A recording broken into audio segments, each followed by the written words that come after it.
the New Yorker magazine. Okay. We'll start from that. A prominent international magazine, the New Yorker, this morning features Volodymyr Zelensky, the Ukrainian president, on its front page. He was wearing a military fatigue, carrying the Ukrainian flag, facing the West. And the newspaper calls that illustration resilience. That is what Mr. Zelensky has become to the world now.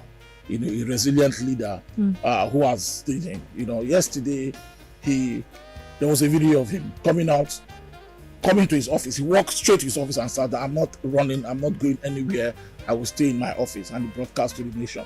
What's happening in Ukraine is that perhaps even Russia is seeing that the resilience of the Ukrainian people means that a military operation planned for a few days has entered its 13th day.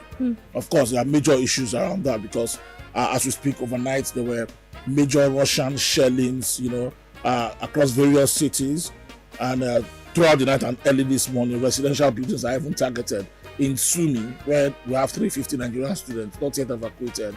And there was an attack on an apartment building. 9 people were killed, including 2 children. Sad as that is, but the main developments in the Ukraine conflict today is that the United Nations humanitarian chief, the chief coordinator for humanitarian affairs in the UN, Mr. Martin Griffiths, is calling on Ukraine and Russia, both of them, to ensure safe passage for civilians fleeing fighting. Yesterday we were talking about opening the safe corridor so people can leave.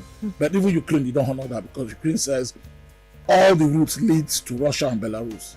If we open the corridor, people begin to run, they will run into Russia. And they will run into Russian ally Belarus because they cancelled that.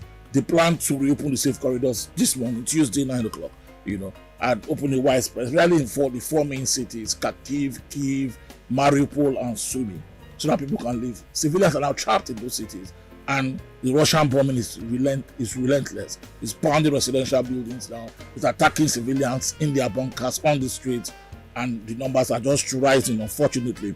Russia is saying that they will open those corridors after talks this morning. A third round of peace talks between both parties, and then with agreement yesterday. They plan the 4th round to start today and Thursday. But Russia has said that by their foreign minister last night that they will end the war this minute. They will end it completely and remove their troops and go back to Moscow. If Ukraine, one, change its constitution to guarantee that they will not join NATO or the EU, which I think is impossible at this stage. Yes. 2, Ukraine should recognize the independence of Donetsk and Luhansk. I don't think any sovereign country will recognize breakaway regions of its country. And then 3, recognize Crimea as part of Russia.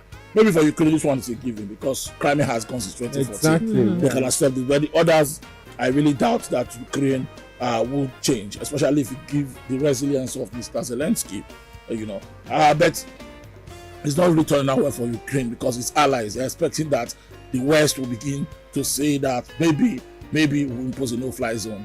But a country like Germany, in spite of the heavy sanctions they're trying to put on Russia, is saying that we cannot do without Russian gas. Germany, Netherlands, both of them said yesterday that at the moment they are depending on Russian gas, they can't stop. And the Russians now talking tough. They say if we like, we can close our main gas supply pipeline to Germany. And if that happens, the price of oil will hit $300 immediately.